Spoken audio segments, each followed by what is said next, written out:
We shouldn't judge people by their looks. After a brief silence, a commotion broke out in the hall. What initially appeared as Dustin seeking trouble now seemed to be him hiding his incredible strength. Could he be a grandmother? Caden wondered aloud. His eyes widened in shock. Moments ago, he had experienced Grimshade's immense power firsthand. One move and Caden was defeated, without a chance to defend himself. Seeing Dustin defeat Grimshade made Caden suspect that Dustin was at least a grandmother. In the world of martial arts, only a grandmother could defeat another grandmother. Caden couldn't help but shudder at the thought of a grandmother in his early 20s. In Balerno, each grandmother was unique. When Caden remembered that they had ignored him earlier, he felt a pang of regret. If the Murrays survived this, he knew he'd have to reconsider their relationship with Dustin. HMPH. What's the big deal? That was just a dirty trick. If Dustin hadn't launched a surprise attack, he never would have been able to defeat Grimshade,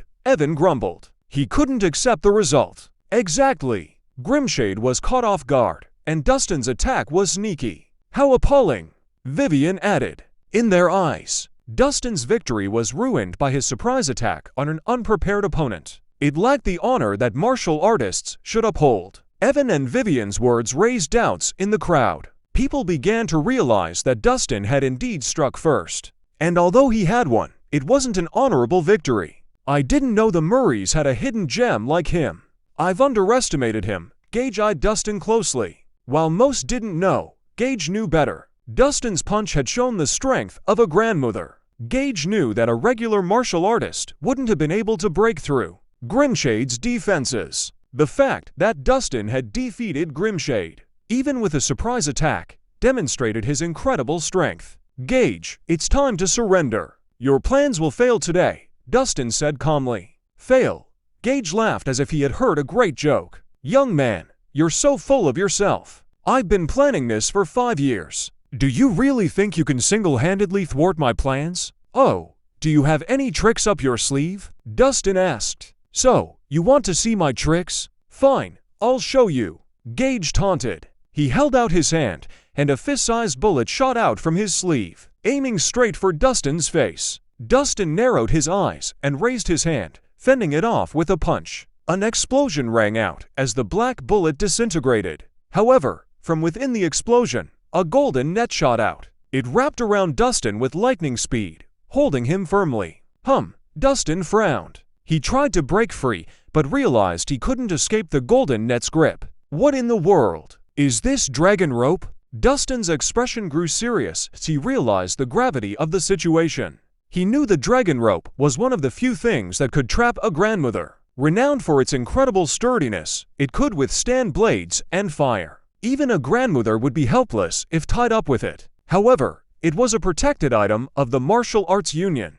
No ordinary person could get their hands on it. Yes, I wove this net from dragon rope. It was designed to immobilize grandmother martial artists like you, Gage explained. He continued, I kept this ace up my sleeve just in case, and it came in handy now. So, who do you think will emerge victorious? It was clear to him that anyone below the grandmother level was defenseless against the dragon rope, no matter how good they were. Oh no, Dustin is trapped, and there's no one who can stop Duskfang.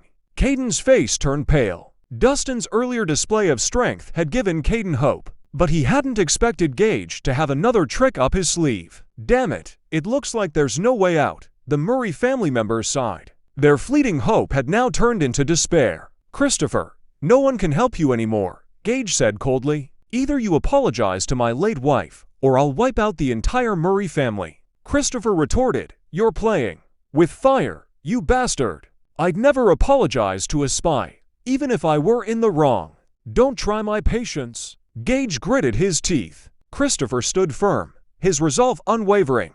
It's you who's testing my patience. For one insignificant woman, you're willing to go against the whole family. You've gone mad. Enough. Gage's voice thundered. I won't let you insult her. Enraged, he lunged at Christopher, sword in hand. He lashed out wildly and struck Christopher's shoulder, but the armor effortlessly absorbed the blow. You dared to strike me. Christopher's anger flared. Gage tried to withdraw his sword, but Christopher's grip held him fast. Duskfang, attack. Gage shouted as he tried to free his sword. Die! Duskfang lunged at Christopher with deadly precision. An energy that could cut through steel crackled in his fingers. Onlookers flinched, knowing that anyone struck by this attack would be shredded. General Murray, look out! Quick, protect General Murray! The crowd turned pale as they watched. Many brave individuals rushed forward to protect Christopher, even if it meant risking their lives. Unfortunately, Duskfang was faster. The brave individuals could only watch helplessly as Christopher faced the imminent danger. It's no use. General Murray won't survive. Some closed their eyes, unable to bear the sight. They knew that no one could survive the attack of a grandmother. Celestial Blade. Dustin's thunderous command echoed. A black sword descended from the sky. It cut through the roof and sped toward Duskfang at breakneck speed. At the last second, Duskfang narrowly dodged the deadly blade, just when everyone thought defeat was certain. With one swift movement, Christopher grabbed Duskfang by the throat and lifted him off the ground. The grip around Duskfang's neck tightened. A glimmer of fear flashed across his eyes as the pressure increased. Then, his head slumped and his life ended abruptly. Huck, at that moment, Dustin, Caden and Gage couldn't hide their amazement. The Murray family and their guests looked equally incredulous and surprised. When Duskfang began the attack, they feared for Christopher's safety. As a grandmother, it should have been easy to defeat an elderly man.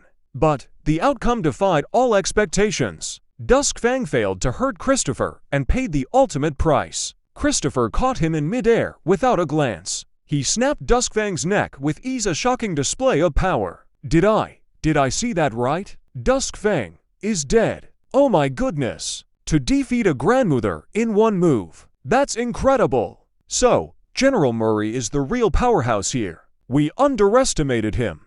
A brief silence filled the air, followed by a chorus of astonishment. The onlookers stared at Christopher, their faces a mix of awe and disbelief. It was inconceivable that an almost 80-year-old general had such extraordinary powers. HMPH, never underestimate your opponent. Christopher held Duskfang's lifeless body with one hand and threw it aside contemptuously. The body crashed with a loud thud, and blood spattered on the ground. How is this possible? You're a grandmother, Gage stammered, taking a few steps back in fear. In his memory, Christopher had never shown his true abilities. Even in the face of assassination attempts, he had hidden his strength. Gage had believed that his father hadn't mastered martial arts, but now he realized how wrong he was. It dawned on him then that the Murray family's true ace wasn't Jordan.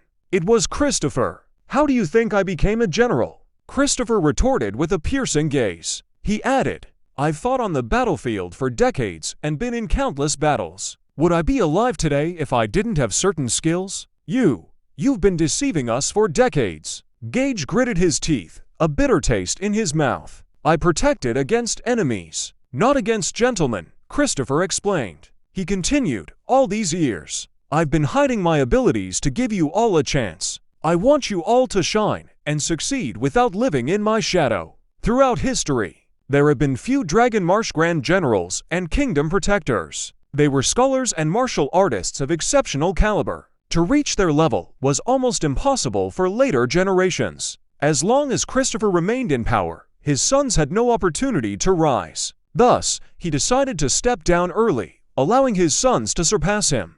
Gage, his youngest son, could have become the patriarch of the Murray family. But unfortunately, he had taken a different path and wasted his promising future. Enough! Spare me your pompous words. If you cared about me, you wouldn't have driven my wife to her death. Gage roared angrily. You still refuse to see reason? Christopher asked. This woman has manipulated you, brainwashed you. Why do you trust her more than your own family? Gage's face hardened as he shouted, Enough! I cut ties with you 5 years ago. There is no more connection between us. You're beyond saving.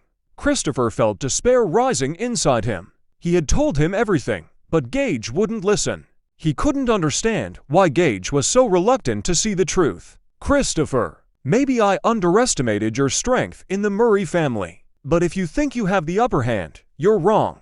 A wry smile played around Gage's lips as he pulled a whistle from his pocket and blew it. The shrill sound immediately caused a commotion. Heavily armored guards stormed into the room. Their imposing appearance struck fear into the hearts of everyone present. These guards surpassed the earlier thugs in both strength and intimidation.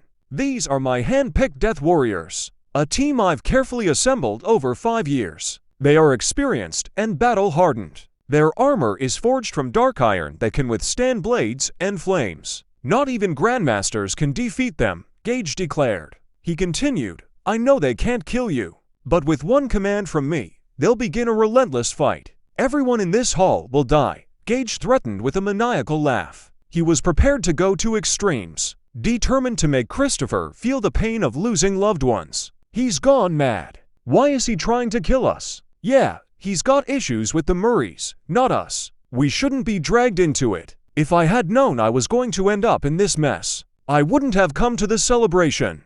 Gage's words had startled the guests, draining the color from their faces. They had started as spectators, but the arrival of the Death Warriors had turned them into unwilling victims. They were like ordinary people who had been caught in a clash of titans. Are you threatening me? Christopher scanned the room. Do you think these Death Warriors can annihilate everyone in the Murray residence? They'll do what they can, one way or another. I'm going to make everyone suffer. Gage was determined to put everything on the line. You're too naive. The Murray family has been around for so long. Our real strength isn't just what you see. Christopher shook his head. He looked disappointed as he said, Today, I'm going to show you the true power of our family. With that, he clapped his hands lightly. At that moment, the hall shook, and the roof tore. Crowds of masked black-clad assassins descended from above. They landed in front of the Death Warriors. In the blink of an eye, the black-clad assassins became blurs. They moved through the Death Warriors like a quick and silent breeze. When they came to a stop, each assassin held a severed human head in their hands. The sudden appearance of the black-clad assassins caught everyone by surprise. The whole sequence, from their arrival to their swift attack and the brutal end, took place in the blink of an eye. In an instant, Gage's hand-picked Death Warriors were decapitated. The scene unfolded so rapidly that no one had time to register what was happening. Amid a chaotic clang of metal, Gage's Death Warriors fell to the ground without their heads. The black-clad assassins clearly outnumbered them. Then, the assassins awaited orders as they stood on either side with the severed heads. Gage was speechless as he stared at his fallen warriors. He had never expected such a formidable force within the Murray household. His carefully laid plans had collapsed. It was a truly startling turn of events. Slowly approaching him, Christopher spoke in a measured tone. Gage, you overestimated yourself and underestimated the strength of the Murray family. Did you really think 5 years of planning could topple a family with decades of history and power? To me, your scheming and trickery were like child's play. He added, Did you think I wouldn't notice your dark machinations? Did you think your infiltrated agents could escape my attention? I've been aware of every move, but chose not to expose you. Christopher took a deep breath and said, I hope you can still find a way back from this dark path. Please, Gage, give up now. If you repent, show remorse, and change, I can pretend that today never happened. You're still my son, the most promising heir of the Murray family. Can you promise me that? With those words, Christopher held out his hand. His face showed a mixture of hope and hesitation. Family ties ran deep, and Gage was his son, no matter what. Despite Gage's grave faults, Christopher would protect him if he decided to change. Suddenly, Gage chuckled bitterly, his laughter filled with mockery. Christopher, there's no need to pretend. Do you think saying all that now will make a difference? The victor takes all, and I lost. I don't want your sympathy, and I certainly don't need your pity. Christopher pleaded. Why do you persist? It's not too late to turn back. We can start over. How can anything be the same?